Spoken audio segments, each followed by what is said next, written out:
It's like a friend of mine says, hypocristians. And, that's not to say all Christians are that way, but there's definitely plenty of them. And the ones that are that way, they make sure that they're the ones that get their hands on the megaphone.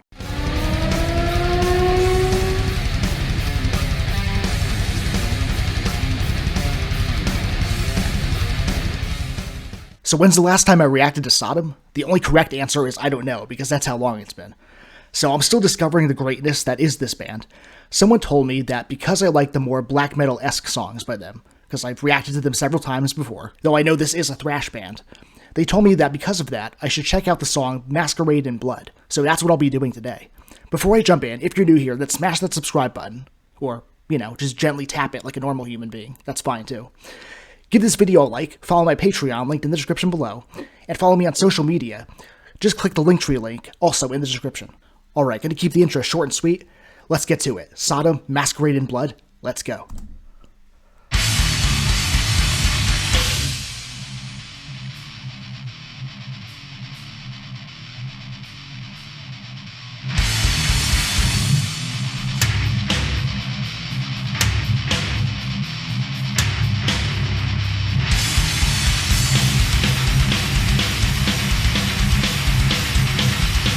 Oh, that tempo.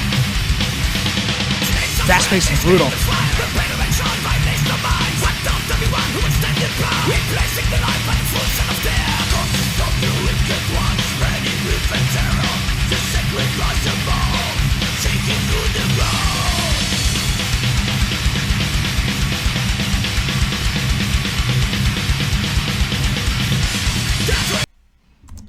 You could really see the roots of death metal in this particular song. Like, I know that's not the genre this is, but, like, especially with the drumming, like, yeah, like, the percussion is very chaotic.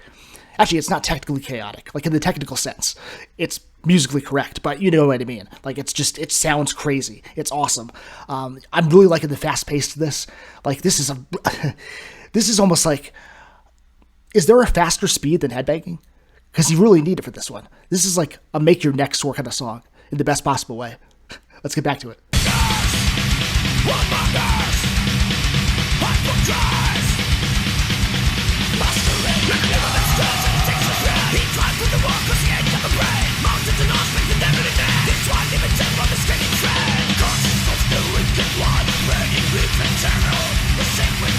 Oh yeah, there's a definite snarl to those vocals. Feels very harsh-like.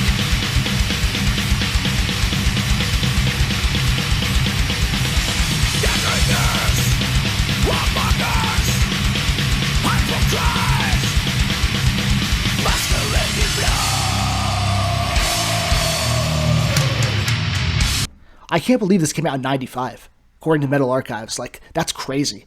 Like, I don't know, man. It just makes me feel old, But this is a good song so far. It's definitely solid in terms of quality. I like the pacing of it, as I've said. The vocals are great. And just looking at the album artwork on the actual video here, like, it totally fits. Like, this, it's almost like this is that album artwork put to music.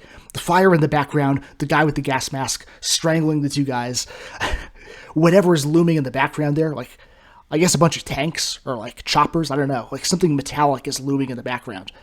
I can't really quite figure out what it is, but it feels like all of that imagery is in the actual sound of this music. I can't explain it any better than that, but it's hey, if it works, it works.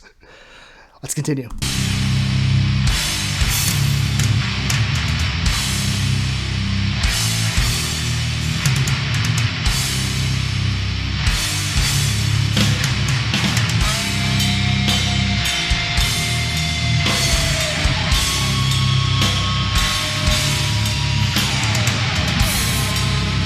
Ooh, very Pantera-like right here.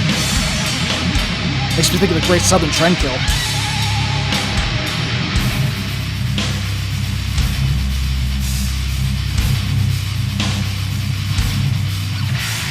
Really like the guitar riffing too. The speed on this song is so good.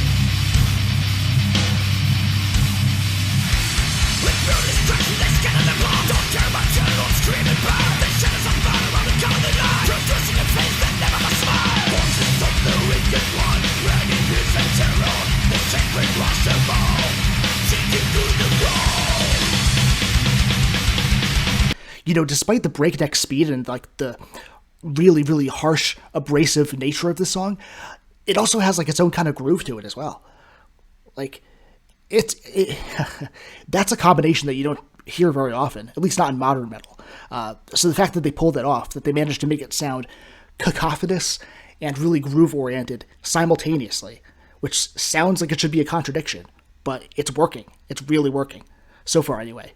I like it. I'm digging this one.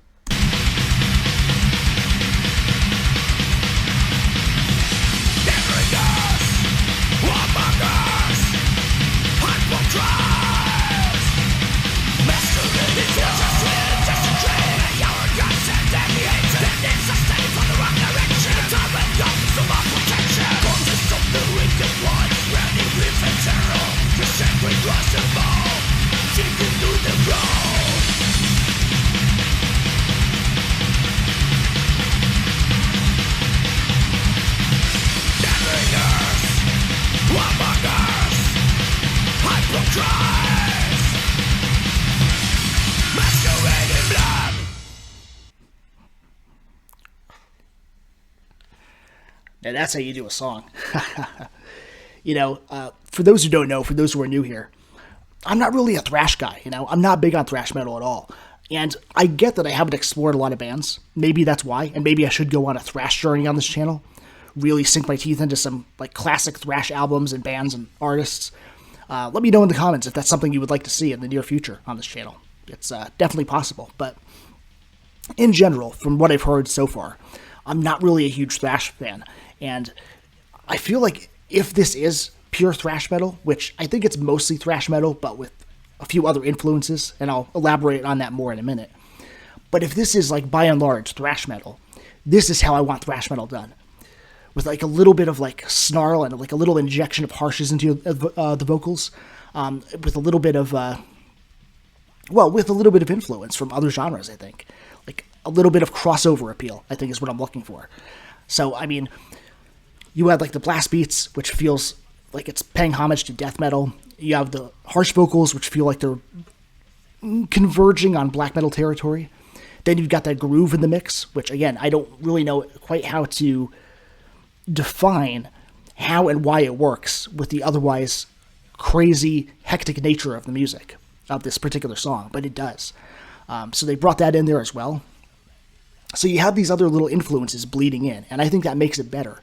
I think when you just have like the straight up traditional thrash, it's that kind of thing that I don't quite get into it as much. But Sonam, like, they're proving themselves to be the exception to the rule, because this is not the first song that I've quite enjoyed by them. I've reacted to like at least 5 or 6 songs on the channel before. I think there's a playlist for it. If not, you can just go search for them individually on my channel if you haven't seen them yet. But this one's right up there. This was a solid fucking song. Really well done. Yeah, I mean, it wasn't too complex musically, but it didn't need to be. It was straightforward, to the point, goes right for the jugular, and excels at doing it. And again, I want to reiterate, is there a speed faster than headbanging? Because like, my neck is already feeling like a little tingle in it from how fast I was like bopping my head to this song, because it was just that good. So this was really on point musically. Can't really expound too much more on the music, because again, it was straightforward. It was nothing like super like technical or anything, to my ears at least, but it was still damn good. So that's what I think about that side of it. Now let's get to the lyrics. Flames of red, they escape the fire. The battle rages on. Violation of minds. Wiped out everyone who will stand in their path. Replacing the life by the foul stench of death. Corpses of the wicked, wide-spreading grief and terror. The sacred rise above, seeking to the ground. Dead ringers, warmongers, hypocrites. I like that. Masquerade in blood. Like a newborn that squalls as it takes the first breath. He cries to the war because he ain't got no brain. Mounted on horseback, the devil in man. This white-livered general, this killing friend. With brutal destruction, they scatter their bombs. Don't care about children, he'll scream and burn. The shadows of murder, perhaps, will cover the light, producing the face that never more smiles. The vulture will desecrate by arrogance and deadly hatred. Their names are standing for the wrong direction in a time when God gives no more protection. Interesting. So this band seems to pretty thoroughly and consistently write about war. And to be fair, it's a subject that can have endless songs based around it. The elaborate ways that we've conceived to inflict violence and suffering sometimes seem to be boundless. And if only we could apply that creativity to something that benefits us as people, rather than causes mass destruction. But it does make for a powerful theme for metal songs. And I don't find these lyrics amazing, just decent, but it does capture the evil spirit of war itself. So I like the way that they frame things here. And there is some clever wordplay, if you pay attention, like Hippochrist. That was a good one. I appreciated that. So I've said this a few times before, but for those who don't know, Christ, or Christ, isn't actually a name. It means blessed or anointed one. So that's smart, because a hypocrist, or a hypocrist, would be someone who pretends to be holy and sacred, but really causes evil and destruction. It's like a friend of mine says, hypocristians. And, that's not to say all Christians are that way, but there's definitely plenty of them. And the ones that are that way, they make sure that they're the ones that get their hands on the megaphone, The people who really believe what they believe, whether they're Christians or whether they belong to another religion, in my experience, those are the people who kind of keep to themselves, don't get involved in other people's business. It's the ones who are the hypocrites, who are the charlatans, who have to be the loudest, and who want everyone to see and hear them. It's just a way of things, The way these verses are written, very blunt and to the point, it almost reminds me of how Slayer does their songs. Just short, powerful lines that cut to the chase and describe in bloody fashion what the song is getting at. With brutal destruction, they scatter their bombs, don't care about children who will scream and burn. The shadows of murderers will cover the light, producing the face that nevermore smiles. And I take that last part to mean the face of death, right? As in the angel of death or something along those lines. When these kinds of topics come up, it does make me think about the relationship between religion and war. And there's this idea that is perpetuated that most great wars have been fought over people's conflicting religions. And then you've also got religious people who say that no, actually, that's historically inaccurate. And most great wars were fought over resources or for reasons of consolidating political power. And to which I agree in part. But I also have to say that it's a bit of an oversimplification. So religion isn't usually the sole reason for war. But it is very often the conduit through which it happens, or through which it begins, or through which it escalates. No matter how strongly I or other people feel about the hypocrisy and destructiveness of most organized religion, you can't deny its prevalence and the emotional power that it holds over people. So, if you're trying to escalate violence in a country where a certain religion has predominant influence, using it as one of the many tools in your arsenal is a no-brainer. And that's where the hypocrists come in. The people who don't really care about the fundamentals of religion, but they see the writing on the wall, and they know that if they want to be the kings of the hill, then they'd better carry a shiny neon cross on their way up there. And there are multiple levels to this. You see it on the ground level, you see it on the highest upper echelons of government. On one hand, you've got your mega churches, right? Your Joel Osteens and your Eddie Longs. But no matter how much money they accumulate at the expense of blind, easily fooled people, in the overall pecking order, they're still small potatoes. The real people to look at are the politicians, in cooperation with the church, of course. But those are the people who are consolidating the money and the power, and they've got the big banks and the corporations filling their pockets at the same time. And collectively, those are the people who are pulling the strings when there's massive warfare. And those are the people masquerading in blood.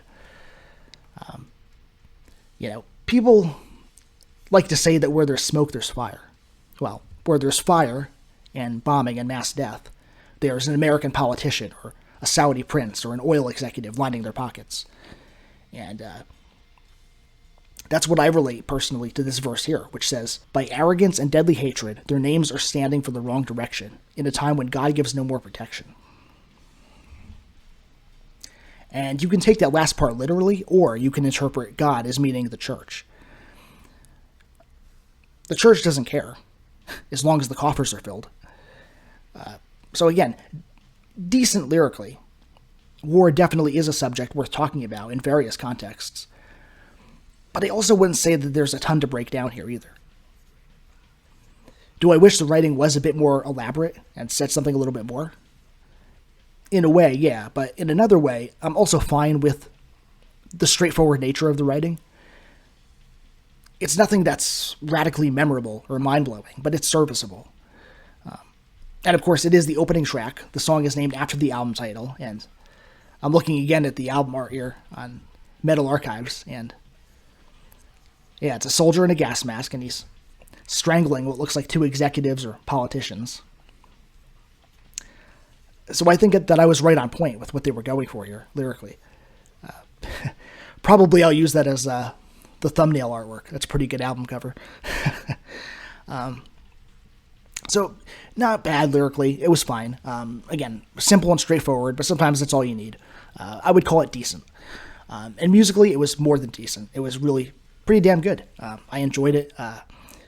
Definitely got my energy level back up. I was starting to feel a little bit tired, and I was questioning whether to do this reaction right now, but I'm glad that I decided to do it because it gave me like a boost of little boost of adrenaline, I guess.